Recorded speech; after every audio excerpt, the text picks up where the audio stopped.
quiero agradecer a la Sociedad Médica de Jalisco, quiero agradecer también a los laboratorios que nos patrocinan y quiero agradecer también a los colegios que integran esta Sociedad Médica de Jalisco.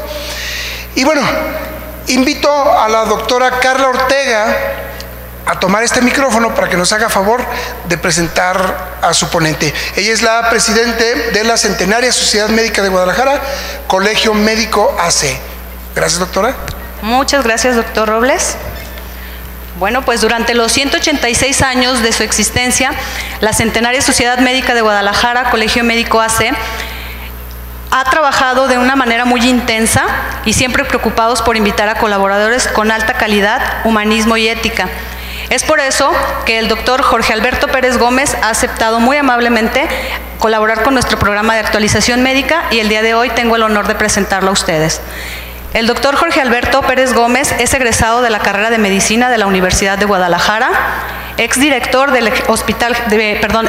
general en OPD Hospital General de Zapopan de 2012 a 2015 y actualmente es investigador de la Universidad de Guadalajara y director general en Diabetes Center.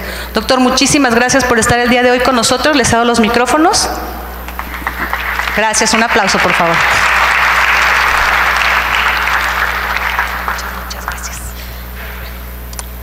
Muchas gracias, doctora Carla. Bien, anticipadamente les pido una disculpa por mi descortesía de permanecer sentado para mi charla.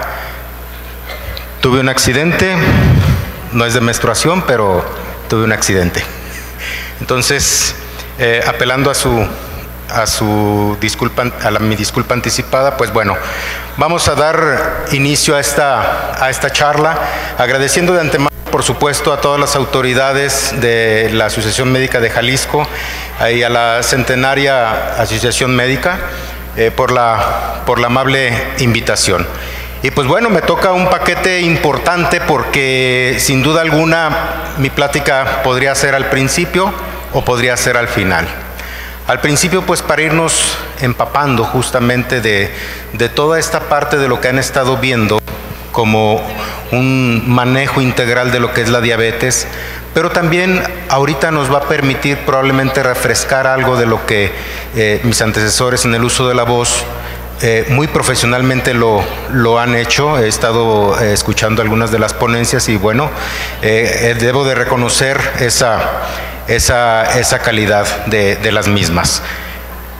Bien, entonces quiero hacer una analogía en la cual cuando nosotros vamos a conducir, a manejar integralmente nuestro automóvil, tenemos una meta y un objetivo, dirigirnos hacia algún lado, pero también tenemos que estar ciertos y certeros, primero de evitar accidentes, es decir, evitar complicaciones, pero también por otro lado, debemos de checar las cosas de nuestro automóvil y si está fallando en algo, hay que arreglarlo y repararlo.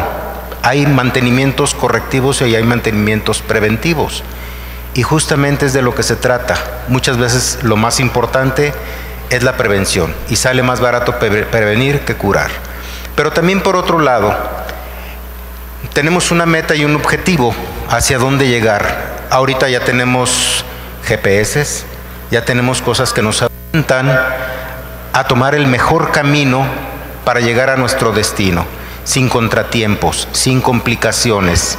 A veces pues nos vamos a encontrar con cierto tráfico y bueno, pues eso es parte de lo que se tiene que vivir todos los días, pero sin embargo, pues justamente son parte de las estrategias que tenemos que tomar. Entonces, podemos darle una definición a la diabetes y todas las definiciones que ustedes quieran dar, inventar o lo que quieran, son válidas. Son válidas, claro, a lo mejor estoy siendo irreverente de lo que marca la OMS, de lo que marca la norma oficial mexicana y de lo que marcan todos los cánones que quieran, pero en lo que sí podemos coincidir es que es una manifestación con glucosa alta y con complicaciones. Pero sin embargo, muchas de las definiciones son definiciones viejas, porque actualmente no estamos considerando y tomando en cuenta que en la actualidad no todo lo que es diabetes es glucosa. hay muchas cosas que nos complican más que la propia glucosa. Si fuera de esa forma, pues como dijo la doctora que me antecedió, pues entonces efectivamente no tendríamos por qué consumir alimentos que contienen glucosa o fructosa, porque finalmente nos va a elevar y nos puede descompensar. Sin embargo, entendamos que no todo lo que es diabetes es glucosa. Entonces tenemos que tener en cuenta la ruptura de paradigmas. Y un tratamiento integral de la diabetes, sobre todo en pacientes con prediabetes, pacientes ya con diabetes, bien tratados, compensados, pero aún en pacientes descompensados, las aristas de tratamientos y de manejos son tan amplias y tan, de repente a veces tan complicadas como una jugada de ajedrez.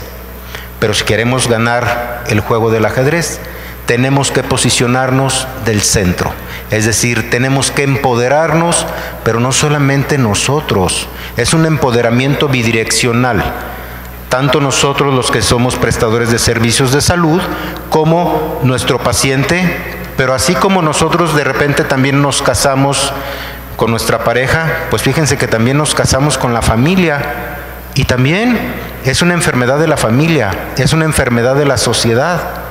¿Y por qué también de la sociedad? Porque desafortunadamente, y esto no son comentarios de política, de partidos, ¿no? Pero sí son de políticas públicas en las cuales no andamos mal, andamos terriblemente mal. De acuerdo a la OCDE, tristemente México está en el último lugar que le apuestan del Producto Interno Bruto en cuestiones de salud y particularmente de diabetes. Entonces, para que vean lo mal que estamos. En mi plática no voy a hablar de tablas ahorita porque ya lo hicieron de una manera muy interesante. El doctor Roberto Rivera habló de cómo está la situación en México, cómo está la situación en nuestro estado. Entonces, esas tablas, esa P de confiabilidad y todo eso, pues aquí están los expertos y que ya hablaron de ello. Y no quiero entretener en esto. Sin embargo, este manejo integral, pues por supuesto que tiene que ser multidisciplinario e interdisciplinario, pero sobre todo tiene que ser un manejo multiorgánico, porque todos nuestros pacientes se nos complican de todo lo que menos se imaginen. Y a veces todos le queremos echar la culpa a la diabetes, pero tampoco es cierto eso. Sin embargo, tenemos que estar al pendiente de una situación multiorgánico. Pero todo esto va a recaer en algo muy interesante. Nuestro manejo integral tiene que estar bien sustentado en todo momento de la enfermedad. Antes, durante y en todo momento de la enfermedad tenemos que estar sustentados en algo muy interesante. Tenemos que amarrar bien esta parte de la educación en diabetes. ¿Qué pasa si no hay una buena educación en diabetes? Pues ustedes escogen este nudo o escogen este otro nudo. Sin embargo, si no le abonamos o le apostamos a esto y nos vamos hacia este otro nudo, por supuesto que pues aquí están todo lo que le quieran apretar. Si ustedes le quieren apretar un poquito al cuello, pues se nos va a afectar la parte de nuestro cerebro. Si le quieren apretar un poquito al pie, pues vamos a tener complicaciones de esta naturaleza. Y así sucesivamente a todo lo que le quieran apretar de este nudo, nos damos cuenta que precisamente si no hay educación en la enfermedad, hay complicación. Y estamos condenados a ello. Y digo condenados no porque la enfermedad sea una manda o un castigo o una condena, no, sino me refiero a que estamos condenados al fracaso por parte de nosotros, de nuestro tratamiento, pero también por otro lado con nuestros pacientes. Sin embargo, tenemos que considerar metas, retos y objetivos, como lo habíamos comentado desde un inicio, y estos objetivos tiene que ser el profesional de la salud llámese nutriólogo, médico, endocrinólogo, todo lo que ustedes quieran. Todo el personal de salud está involucrado y debe de estar involucrado en el tratamiento integral de todo paciente que vive con diabetes. Pero eso sí, no debemos de caer tampoco en esta fase de paternalismo. Nosotros somos responsables de una manera bidireccional con nuestro paciente, pero tampoco debemos de ser paternalistas, porque si no, nosotros estamos asumiendo la enfermedad. Y entonces, ¿dónde el paciente se va a empoderar precisamente de todo lo que tiene que hacer para tratar su padecimiento? Bien, entonces, si en las estadísticas actuales estamos viendo que nuestros pacientes cada vez se están complicando más, pues bueno, entonces ¿en qué estamos fallando? Si tenemos más cosas a nuestro alcance, tenemos internet, tenemos tecnología, tenemos medicamentos, tenemos todo, entonces ¿en qué estamos fallando? Estamos fallando en algo muy interesante. Siempre se ha dicho que aproximadamente el 43% de los pacientes que viven con diabetes, el 43%, si no es que más, no lo saben, lo desconocen.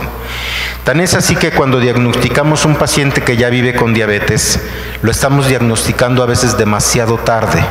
Sin embargo, está perfectamente controlado que un paciente ya con intolerancia a los hidratos de carbono, fíjense cómo desde el diagnóstico un paciente ya puede estar teniendo daño endotelial desde 2 años y medio antes del diagnóstico de la enfermedad.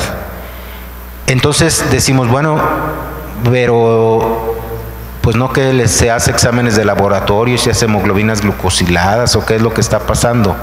No, lo que está pasando es que precisamente faltan políticas públicas donde toda la población, particularmente si somos latinos, pues estas políticas públicas deben de estar enfocadas justamente a las detecciones tempranas y oportunas de la enfermedad.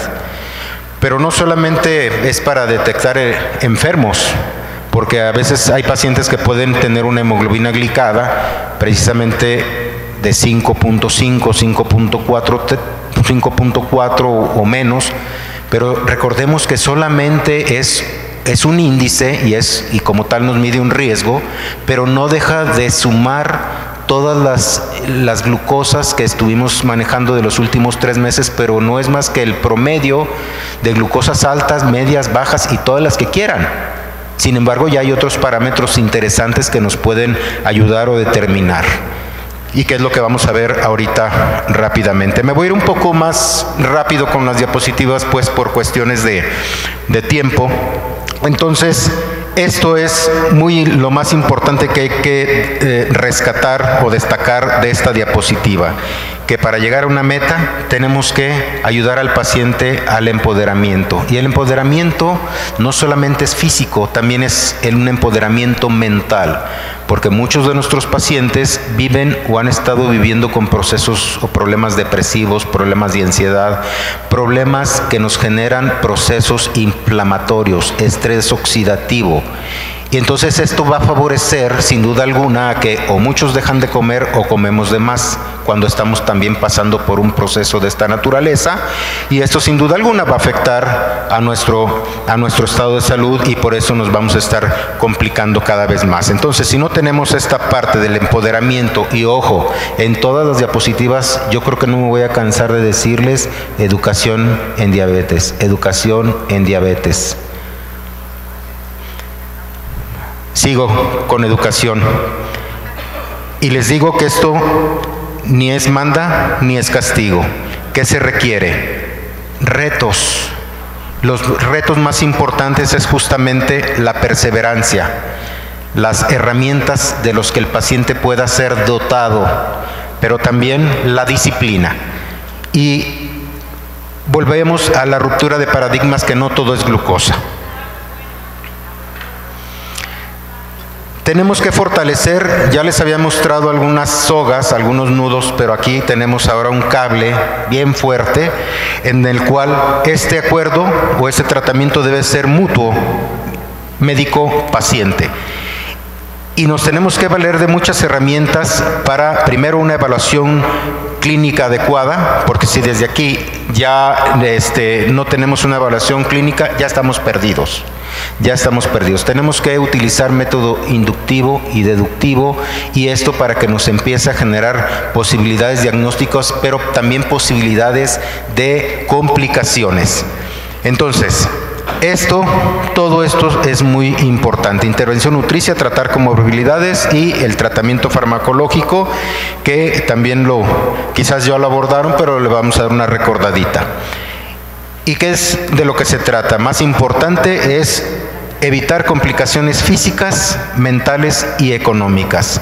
Porque si no cuidamos estas dos, pues también no va a haber presupuesto ni bolsillo que alcance para nosotros poder satisfacer estas complicaciones que se puedan presentar. Pero también, si no estamos al pendiente de revisar a nuestros pacientes adecuadamente, boca, ojo, piel, muchas veces no evaluamos la piel, y la piel es un órgano que debemos de estar muy al pendiente. Nuestros pacientes tienen que revisarse la piel y los pies todos los días. Yo no me voy a meter en los tratamientos de la piel porque no soy dermatólogo. Aquí hay una experta muy importante, presidenta del Colegio de Dermatólogos, que ella podría saber más que yo. Pero bueno, esto es revisar la dentadura de nuestros pacientes, porque también si les damos una intervención nutricia, pero pues tiene adoncia, tiene este problema de periodontales tan importantes, entonces todo esto se debe de tratar en nuestros pacientes. Entonces, nos vamos a preparar rápidamente para dar nuestro viaje. Para ello, entonces, les decía que tenemos que tener una historia clínica adecuada, nuestra exploración física y los exámenes paraclínicos. En el momento que quieran, tanto nos va ya a ir orientando hacia lo que va a ser un plan terapéutico y estabilización para disminuir justamente riesgo, pero también tenemos que ver costo-beneficio y qué beneficio puede otorgarnos cualquiera de estas condiciones, pero también de nada nos sirve intervenir acá si no llevamos un seguimiento de nuestros pacientes. Mientras no llevemos un seguimiento, es decir, mientras no estemos evaluando, es pérdida de tiempo lo que está haciendo nuestro paciente con nosotros y nosotros con nuestro paciente. Por eso la importancia también de estar llevando un monitoreo, si bien es cierto el monitoreo común que hacemos con nuestro glucómetro, y ya las nuevas tecnologías a través de el flasheo, que es uno de ellos, sobre todo en pacientes que están utilizando una terapia intensiva de insulinización, más aún con ellos para evitar complicaciones agudas como es la hipoglicemia. Y ya no digamos en pacientes con diabetes tipo 1 que tienen que estar haciendo su conteo de hidratos de carbono y otras estrategias para alimentarse y saber cómo está antes y después de su aplicación de insulina. Bien,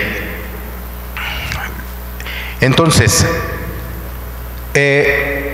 tenemos que saber entonces también en qué estamos parados para, depende de lo que nosotros hayamos identificado oportunamente, es hacia dónde vamos a referir también a nuestro paciente. Si yo veo que es un paciente que tiene problemas odontológicos, pues lo voy a referir con el odontólogo, lo voy a referir al psicólogo, lo voy a referir a donde sea necesario referirse, o incluso al nefrólogo.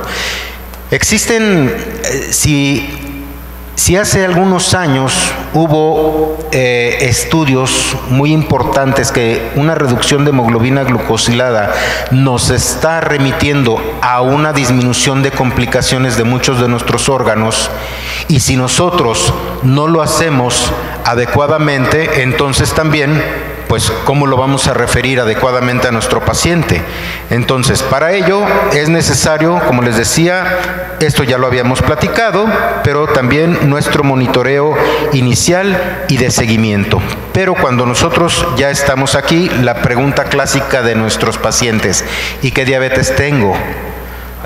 ¿Tipo 1, tipo 2, o de cuál diabetes tengo? ¿O de la buena o de la mala? Es lo que dicen ellos, ¿no? Entonces, clarificarle bien esta parte de nuestro paciente y verificar precisamente los índices dentro de nuestra consulta. Existen pruebas para determinar también posible falla renal, a través de la microalbuminuria, y en estos pacientes también tenemos que estadificarlos si ya tiene una tasa de filtrado glomerular disminuida, estadificarlos para poderlo derivar, si es que es necesario derivarlo con el nefrólogo. Pero también les decía que por cada 1% de disminución de hemoglobina glucosilada se disminuyen del 26 al 36% de complicaciones generales de todos los órganos que les puse en unas de las diapositivas previas. Bien, la tensión arterial es muy importante estar muy al pendiente de ello. Tenemos todas las herramientas para poder evaluar a nuestro paciente, pero muchas de ellas ni siquiera las utilizamos, como por ejemplo el diapasón, la prueba del filamento. Muchas veces no las utilizamos y son tan importantes para detectar y que nos marcan problemas importantes en nuestro paciente que vive con diabetes. Incluso este plantograma tampoco lo utilizamos, y muchos de nuestros pacientes, pues ¿de qué nos sirve ver la coloración de los pies si no estamos manejando también los puntos de presión que pueda tener el paciente y que no se nos pueda complicar con mucha facilidad? Bien. Aquí esta es una tabla precisamente que nos marca los grados de hipertensión arterial, y en los pacientes que viven con diabetes, pues precisamente así como las metas de lípidos deben de estar, por ejemplo, un LDL menos de 100, preferentemente en 70, pues también nuestras presiones arteriales de nuestros pacientes deben de estar ligeramente más disminuidas que la población en general. Ojo, muchas de las metas también debemos de considerar aquellos pacientes que les consideramos pacientes frágiles, es decir, adultos mayores, pacientes renales, o muchos pacientes que son considerados pacientes frágiles. Debemos de considerar también cuáles son las metas de tratamiento y las metas de rangos de todo lo que les he comentado previamente. Aquí está todo lo que debemos estar revisando en nuestros pacientes, y la antropometría también debe ser algo muy importante que debemos de estar evaluando en todos nuestros pacientes, pero sobre todo muchas veces pues sacamos el índice de masa corporal, pero no sacamos de repente índice cintura-cadera, pero sobre todo el índice de masa corporal sí efectivamente nos dice si hay obesidad o no, pero para mí el que recobra más valor es justamente el porcentaje de grasa corporal, porque si bien es cierto, hay pacientes que pueden ser paradójicamente delgados obesos, porque su porcentaje de grasa corporal es muy elevado. Entonces, tienen un peso corporal ideal de acuerdo a unas tablas, pero no tienen un peso saludable. Y al no tener un peso saludable con un porcentaje, una distribución de grasa inadecuado, pues esto por supuesto que va a favorecer que presenten enfermedades metabólicas o cardiovasculares. Bien, dentro de los paraclínicos, pues obviamente tenemos los básicos iniciales, y cuando tenemos un paciente sospechoso, sobre todo cuando estamos en instituciones públicas, les mandamos a hacer a lo mejor una curva de tolerancia a la glucosa, una glucosa postprandial y una hemoglobina glucosilada. Pero sin embargo, a mí me preocupa mucho esta parte. Les voy a dejar las diapositivas, por supuesto, ya se me acabó el tiempo, pero ¿qué hacemos en un paciente sospechoso? Esto es muy importante por lo siguiente. A veces tenemos la costumbre nomás de hacerle una curva de tolerancia a la glucosa con 75 gramos de glucosa, y lo hacemos basal 1 y 2 horas. Pero estamos dejando pasar una gran oportunidad de descubrir pacientes con prediabetes o con hiperinsulinismo, es un tipo de prediabetes, o incluso en pacientes que ya viven con diabetes. Si a las 3 horas no llegó a los rangos normales, entonces es un paciente que es altamente probable que tenga prediabetes. Entonces, los criterios ya lo saben, a la hora, a los 60 minutos, a los 120 minutos, pero ¿qué pasa a las 3 horas? A veces tenemos pacientes con hipoglicemias, no graves ni severas, pero esto me dice a mí que ya trae un hiperinsulinismo. Entonces de ahí me desprende mandarle pedir otra serie de estudios no básicos, sino probablemente, como ya le mando pedir niveles de insulina basal y niveles de insulina postprandio. Bien, ya se me acabó el tiempo, pues aquí están lo de estadificación de los problemas renales. Y pues sobre todo comentar como una conclusión importante que no todo el paciente que vive con diabetes es glucosa, hay que estar al pendiente de todas sus comorbilidades que tengan nuestros pacientes. Pues no me queda más que agradecerles cualquier cosa, considérenme su más humilde servidor, estoy a sus órdenes. Muchísimas gracias. Doctora, bueno, le voy a prestar el micrófono para... Ok, gracias.